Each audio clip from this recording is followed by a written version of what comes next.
Are you ready? We need to talk about something that's going to hurt you, but you desperately need to hear it. You've been lied to forever. They made you believe that what you feel is love. But what you're feeling is fear. Fear of being alone. Fear of not being enough. Fear of not being loved. Fear of not having someone who validates you, who makes you feel worth something. But be honest with yourself. If that person disappeared tomorrow, what would happen? Would you still feel whole? Or would you crumble like a poorly built structure that only stood up because of someone else's presence? That flutter in your stomach isn't excitement, it's anxiety. Those trembling hands when a message goes unanswered. That insomnia that makes you check their last seen status again and again. That is not love. It's disguised anxiety. It's attachment. It's emotional dependency. And the worst part? You confuse it with love because no one ever taught you how to love without needing dot, as Carl Jung put it. Brutally yet rightly, the meeting of two personalities is like the contact of two chemical substances. If there is any reaction, both are transformed. You are not transforming. You are getting lost. You are molding yourself into the image of another so they won't leave you. You are shrinking, denying, and betraying yourself because the thought of them not choosing you terrifies you. You believe that without them, you are nothing. Here is the truth you don't want to hear. What you feel is not love. It's an addiction. You are hooked on the other person like a drug because they make you feel something you don't know how to generate yourself. They soothe a void you don't even dare to face head dash on dot. Do you know what attachment is? It's the illusion that you need someone to survive. It's that internal whisper that says, without them, I die. But you don't die. You face it. You rebuild. You transform. Because absence, when you learn to look at it with brave eyes, becomes your greatest teacher. Attachment is fear. Love is freedom. Attachment chains you. Love expands you. And as long as you don't understand that difference, you will keep mistaking cages for embraces. You will keep believing that to love is to possess, to hold on, to secure. But real love doesn't need locks. It doesn't need eternal promises. It doesn't need guarantees. Jung understood this. He knew that humans project their voids onto others, seeking externally what they lack internally. That's why attachment is so common. Because we live with open wounds we try to seal with someone else's skin. We become emotional vampires, absorbing another's energy, feeding off their presence to avoid looking at our own lack. But there is a turning point. A moment when you hit rock bottom and realize the love you thought you had isn't saving you, it's drowning you. And there begins detachment. Not as a cold renunciation or an emotional disconnect, but as a profound act of self-love. Detaching is not ceasing to love. It's beginning to love without chains. It's letting go of the fear of loss. It's understanding that authentic love doesn't demand permanence or sacrifices that destroy your essence. Authentic love invites you to be more you, not less. To grow, not to diminish. To fly, not to stand still. Detachment is an internal revolution. It's telling fear, you no longer command me. It's looking into the void and not trembling. It's understanding that you don't need anyone to feel complete, because you already are, even if you don't know it yet, even if you still find it hard to see dot, and yes, it will hurt. The process of letting go hurts like tearing off a part of your soul, because you've lived so long believing the other was indispensable that you forgot how to walk alone. But believe me, it is possible. And when you achieve it, when you truly free yourself, everything changes. Not because the world changes, but because you no longer see it from a place of lack, but from a place of wholeness. Detaching isn't closing your heart. It's opening it unconditionally. It's loving without fear. It's saying, I love you, but I don't need you to be happy. And though it may sound contradictory, that is the greatest act of love you can offer. Because then you love without pressure, without manipulation, without expectations. You love truly. Jung spoke of the process of individuation, a path of self-discovery where you integrate, know, and become one with yourself. From that place, you can relate without losing yourself. You can share without needing. You can love without depending. Because you are no longer empty, no longer broken, no longer looking for someone to complete you. You are choosing to share what you already are, not what you lack. But this requires courage. Because attachment is comfortable, even in its pain, it's familiar. Detachment, on the other hand, throws you into the abyss. It forces you to confront yourself. It leaves you alone with your shadows. And that's where many stop, because they prefer the known prison to the terrifying emptiness of freedom. But do you know what lies beyond the abyss? Peace, a peace that doesn't depend on anyone. A stability that doesn't wobble with absences. A love that is born from within and radiates outward, not the other way around. And then you understand. You understand that letting go isn't losing. It's reclaiming yourself, rebuilding yourself, reconnecting with your power, your essence, your true self. True love does not hurt. It does not distress. It does not manipulate. It does not demand you renounce yourself to maintain it. If it hurts, if it makes you feel small, if it steals your peace, it is not love. It is attachment. And that bond, no matter how much it's disguised as romance, is an emotional prison. Do you want to truly love? Learn to be alone. Learn to embrace your solitude. Get to know your dark corners. Hold yourself up when everything falls apart. Do not depend on another's reflection to see your own worth.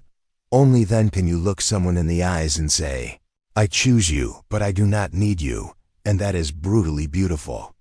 Because most people don't love. They cling. They cling to another to avoid facing themselves, to not feel the vertigo of their own lack of self-love. And so they live tied down, dependent, broken, confusing love with suffering. Intensity with authenticity, passion with dependency. But there is another path. More difficult, yes, but truer. The path of conscious detachment. The path of emotional freedom. The path that leads you to love from abundance, not from lack. Look inside. Ask yourself, why does letting go hurt so much? What part of me do I believe dies if the other leaves? What void am I trying to fill? Right there. That is the root of your attachment. Rip it out. Not with anger, but with compassion. With love, with patience. Because it's not about hating the other. It's about loving yourself enough not to need anyone to feel that you exist. And though it hurts at first, this is the purest form of love that exists. Remember this. Love is not possession. It is free presence. It is voluntary companionship. It is a dance, not a chain. If you have to force, control, or retain, it is not love. It is fear, and fear does not build. It destroys. So let go. Let go with dignity. Let go with love. Let go knowing that letting go is not losing. It is choosing yourself. And when you choose yourself, when you embrace yourself, when you stop searching outside for what you already carry within, the world changes. You no longer beg for love. You no longer accept crumbs. You no longer cling to someone who cannot hold you. You no longer lose yourself in another. Now, you have yourself. And that is the most powerful thing you can ever achieve. Detachment is not coldness. It is emotional maturity. It is awareness. It is knowing that everything that comes can also leave and still being at peace. It is understanding that true security is not in the other. It is in you. And from that security, you can love without fear. You can be vulnerable without demands. You can share without losing yourself. Because you are no longer looking for someone to complete you. You are choosing to share your fullness. That is the message. Brutal? Yes. Painful? Absolutely. But necessary. Because as long as you keep calling your need love, you will remain trapped. You will continue to suffer. You will keep repeating patterns that only destroy you. It is time to wake up. To look attachment in the eye and say, I no longer need you. It is time to walk toward real love. A love that does not chain, demand, or consume. A love that liberates, accompanies, and builds. And that love begins with you. Not with another. With you. In you. Because when you are right with yourself, everything else falls into place. Everything else aligns. And then yes, you can truly love. Now think about this. What if emotional attachment not only distorts your idea of love, but also distorts who you are? Because here comes an uncomfortable truth. When you attach to someone, you unconsciously start to mold yourself to fit their expectations. You stop being you to become what you think the other needs. You become an edited, censored version of yourself. And you know what's most tragic? Often, the other person never even asked you to. You did it out of fear, out of that unconscious impulse that says, if I don't conform, they will abandon me. And here we enter deeply Jungian territory, the shadow. That repressed part of yourself that you don't show, that you hide, that you ignore, but is still there. When attachment is at play, you start building relationships from the mask, from the persona, showing only what you believe the other can accept, and leaving out your wounds, your real desires, your authenticity. And though that may keep you connected, it disintegrates you from the inside. Emotional dependency doesn't just tie you to the other, it distances you from yourself. You lose your center, you forget your own boundaries. You stop listening to your intuition. You start living according to the other. If they are okay, you are okay. If they pull away, you crumble. You become a reflection, not a person, but an echo of someone else's emotions. And when you become that echo, you empty yourself. You start living with chronic anxiety, disguised as love. Every decision, every word, every silence from the other becomes a test, a threat. Because your emotional stability no longer depends on you, but on someone else.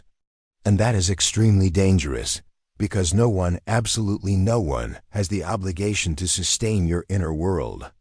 This is where relational neurosis appears, a concept not often discussed, but very real. It's that state where your romantic bond becomes a stage for cyclical suffering. And you repeat it without realizing it, because the pattern is engraved in your subconscious.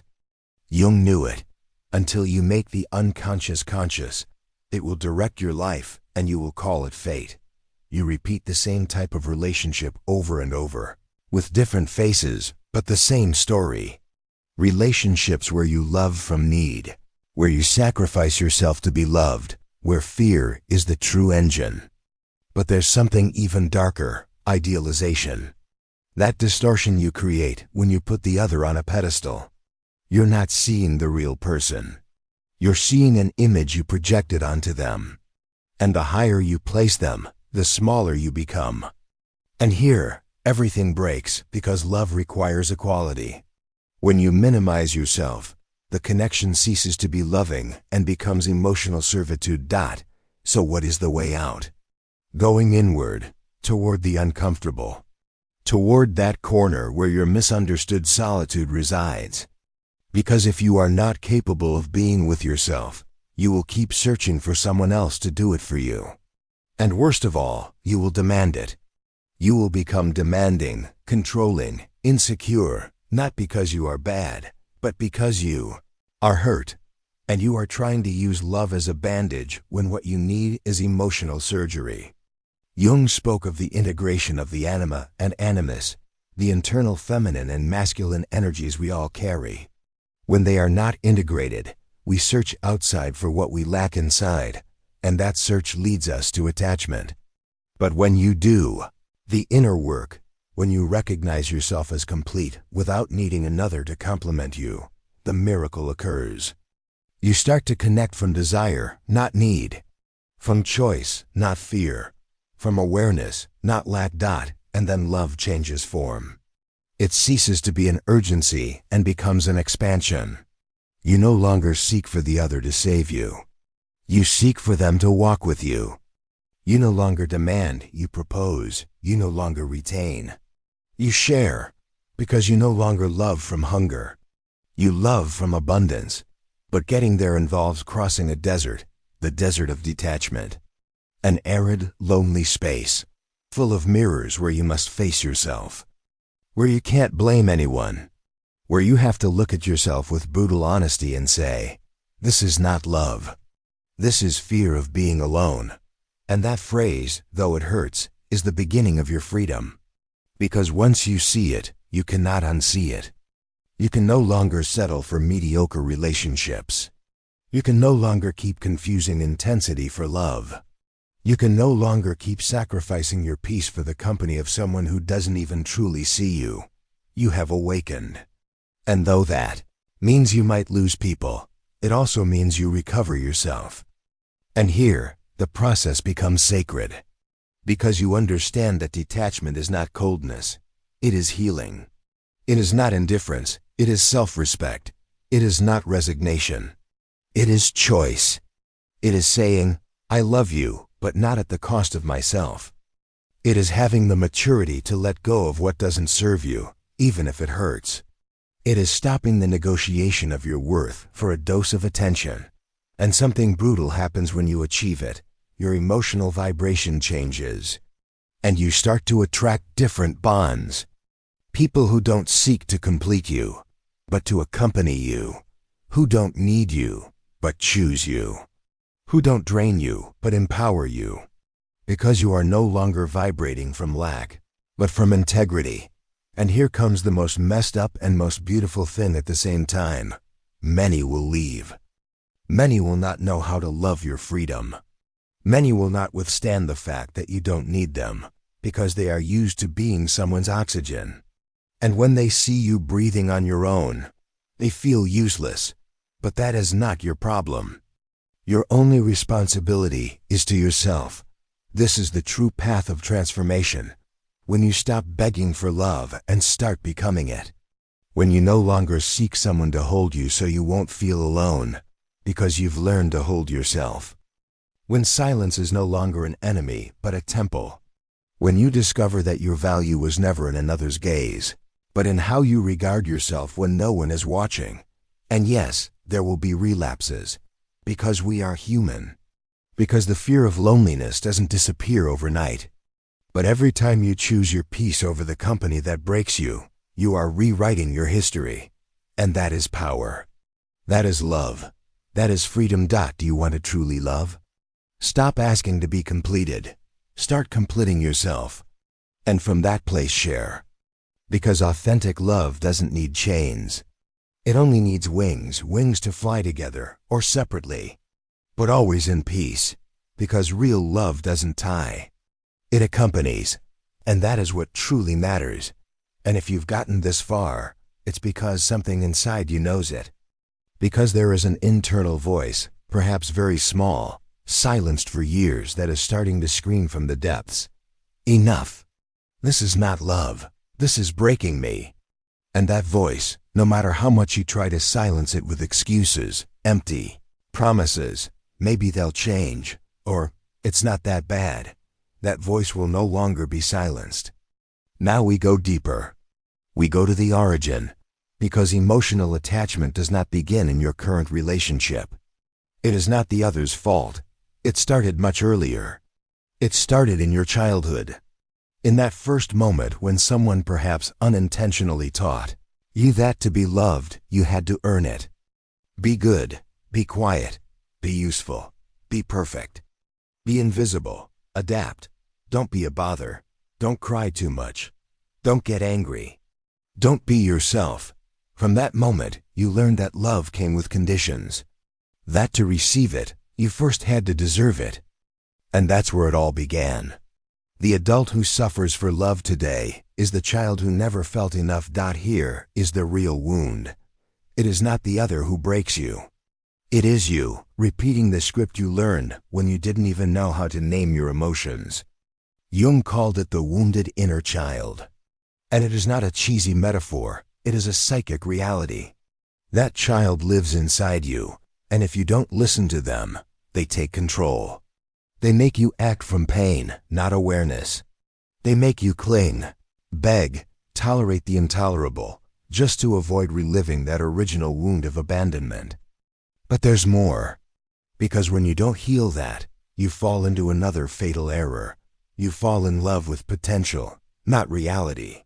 You see in the other not what they are, but what they could be if they changed. And you cling to that future image as if it were salvation.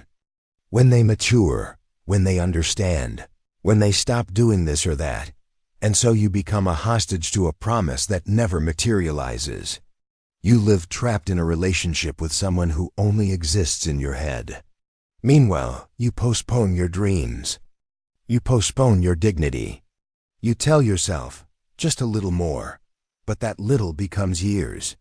And when you finally open your eyes, you realize you've invested your most valuable time in a relationship that only existed in your hope. That is the cruelest part of attachment.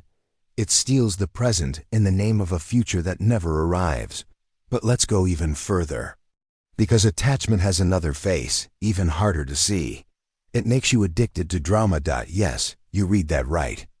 Some people feel empty in calmness because they've lived so long on the emotional roller coaster that healthy love seems boring to them.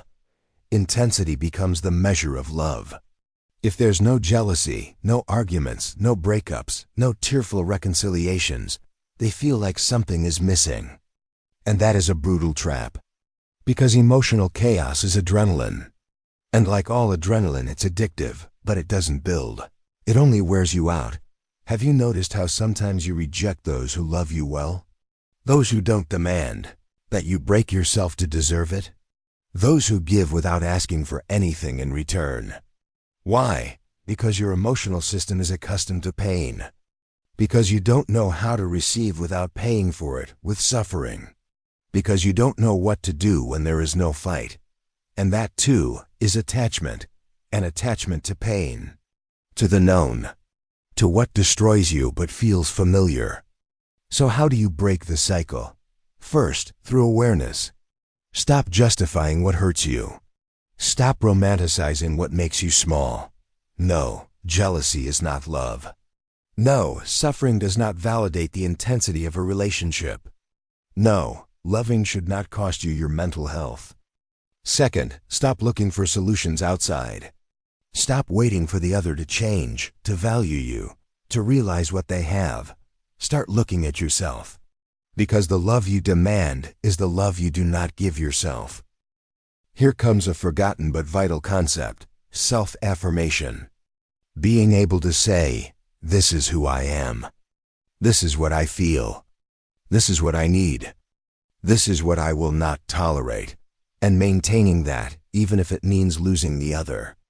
Because losing someone who cannot love who you are is not a loss. It's a blessing, but you won't see it until you learn to stand alone. Until your worth does not depend on the echo you receive, but on the strength you generate from within. And now let's go to something more existential. What if love was not a goal, but a consequence? What if what you really have to search for is not a partner, but an internal integration? Because when you are aligned with yourself, what comes from outside no longer unbalances you. It doesn't come to complete you, but to add to you. And if it leaves, it doesn't destroy you. It moves you, yes. It hurts, of course. But it doesn't break you, because you are already whole. Jung spoke of the self as the core of your deepest identity, a center not altered by external winds. When you live from that center, you no longer need to be approved, validated, or sustained by another. You become your own anchor. And from there, any relationship you build will be freer, cleaner, truer. Because it arises not from emptiness, but from the meeting of two complete beings. And yes, this sounds nice, but the path is hard. You will cry. You will want to go back. You will miss even what hurt you, because your mind is conditioned to seek the known, even if it breaks you. But every time you choose your peace over the drama, every time you embrace yourself in the midst of emptiness, You are freeing yourself. You are reprogramming your emotional history. You are stopping to repeat the wound and starting to write from the scar. And the most messed up thing is this. You will have to accept that not everyone you love is prepared to love you back. You will have to look someone in the eyes and recognize that it's not their fault, nor yours. It simply doesn't fit. It doesn't flow. And letting go is not failing. It is maturing. It is recognizing that to love also means knowing when to stop, when to close the door, when to let go, not because you don't love, but because you love yourself. That is real detachment. Not resignation, not coldness, not indifference, but love in its purest state. Love that allows itself to leave when staying means ceasing to be oneself. And when you reach that point, something inside you is released forever. Because you discover that your greatest love story is not with another person. It is with you. With your process. With your growth. With your freedom. And from that place, everything else is transformed. And now that we've traveled this labyrinth together, I want to take you to the end point. Not to close, but to open your eyes in a way perhaps no one has dared to before. Look, I'm going to tell you something probably no one has told you like this. With this harshness, the love of your life is not a person. It never was. The love of your life is your path, your evolution, your consciousness. The love of your life is you. When you finally stop betraying yourself, and what you call loss is often the way life tears out what no longer makes sense.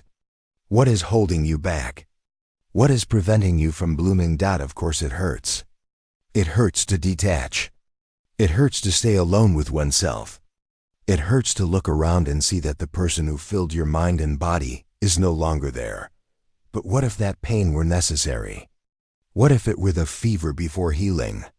Because yes, detachment burns. But what comes after is clarity. A brutal clarity. A clean gaze. A silent soul. A heart finally breathing without chains. Because here's something few understand. It is not the same to be alone as to feel empty. Being alone is a state. Feeling empty is a wound. And when you heal that wound, solitude stops being a punishment and becomes a temple. A refuge. A sacred place where you can finally listen to yourself without the noise of the world. And then something almost mystical happens. You no longer need to beg for love. You no longer chase anyone. Because you realize that no one is as valuable as your peace. No one is worth enough to make you lose yourself to keep them. Because you did not come to this life to beg. You came to create. To discover yourself. To rise. And if someone wants to walk with you, great. But if not, you continue. Not out of pride, but out of awareness. So keep this in mind. Love is not what ties you. It is what allows you to let go. True love is not that intense connection that makes you feel alive 1 second and dead the next. True love is the one that doesn't need to shout to be felt. The one that doesn't demand absurd sacrifices. The one that doesn't make you choose between yourself and the other. True love does not hurt. What hurts is attachment. The idea, the fantasy, the resistance. And now that you know, what are you going to do with this? Are you going to continue living in dependency? Or are you going to dare to cross the bridge to yourself? Because the path begins there. Exactly when you decide to stop begging for love and start cultivating it within you. And if you've reached this point, if you felt even a single sentence pierce you like an invisible knife, I have a proposal for you. Go down to the comments and write this sentence as a commitment to yourself. I choose my peace over fear. Write it. Not for me. For you. So you don't forget. So that every time you feel weak again, you remember this decision. And subscribe if you haven't already. Because this channel is not to entertain you. It is to break you and then help you rebuild yourself. You don't come here to hang out. You come to wake up. And if you are ready for more uncomfortable truths, more brutal psychology, more revelations that make you look at your life with different eyes. Stay dot, and now I say goodbye. But not with a goodbye. No, I say goodbye with a warning. From this moment on, you will no longer be able to love the same way. You will no longer be able to relate the same way. Because now you know. Now you see. And once you see the truth, there's no going back. See you in the next video. Or rather, we'll meet where it matters most, inside you.